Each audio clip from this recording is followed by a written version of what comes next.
Thank you, Senator Schumer. Thanks for your leadership. You know, clearly once the dangers of driving while drunk were our greatest concern on the roads. Then with the advent of cell phones, we saw an increase in accidents amongst those driving while dialing. But now we see a new and more deadly menace on our highways, young people and others driving while texting.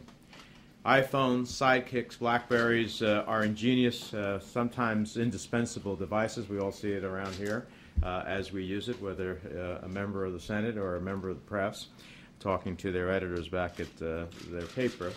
But while they make our lives in many respects sometimes easier, sometimes more productive, they make driving that much harder.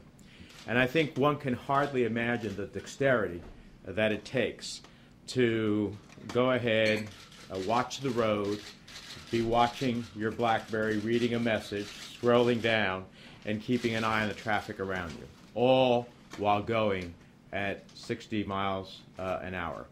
That is, in and of itself, just an accident waiting to happen. And it can be not having this in your hand while you're driving can be the difference between life and death. And so whether you're typing away at your mobile device while at the commands of a packed, rush-hour train with hundreds of lives in your hand, or whether you're in a car or driving a bus on the public streets of this nation, you shouldn't be driving while texting. So many of us are used to driving that we forget about how many split-second decisions we are constantly making behind the wheel. When you're fixated on your mobile device instead of the road, those split seconds vanish. As Senator Schumer said, a recent study shows that texting while driving sharply increases the risk of accidents. The risk of collision is 23 times when a driver is texting. 23 times greater. I cannot say that I'm surprised, knowing full well the concentration it takes me to use my BlackBerry when I'm rushing to a vote, and that is on foot. So imagine including not bumping into people along the way. The danger of texting while driving is far too great for us to do nothing. Rich Hanowski, who oversaw the most recent study, put it most aptly. He said, quote, "Texting is in its own universe of risk." So clearly it should be illegal. I'm proud that my state of New Jersey is one of the leaders on this issue.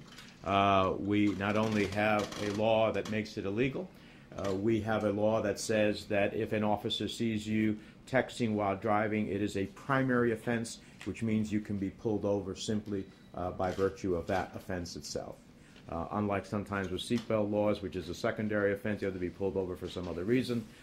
In this case, it is a primary offense. So a New Jersey police officer sees you texting while driving, it's important enough to us, to the safety of our citizens in the state, that that gives the police officer the right to pull you aside as a primary offense. And so we have to think about those around us, those whose lives we're putting in danger. And that's what this legislation is all about. It is, as we know, driving is a privilege and a community responsibility. It's a privilege, not a right. It is a privilege. It demands seriousness. It demands respect for the law. It demands common sense and a commitment to drive safely. After all, there's a reason that we talk about the horsepower behind a car, because of the incredible, it becomes a tool in our lives to get us to our jobs, to get us to recreation, to get us to a hospital, to visit a loved one. But it also can be a powerfully destructive tool, whether that is being used by someone who's intoxicated or someone who's texting. In both cases, they make the public safety at risk, and that's what we're trying to end here by virtue of this legislation. Thank you.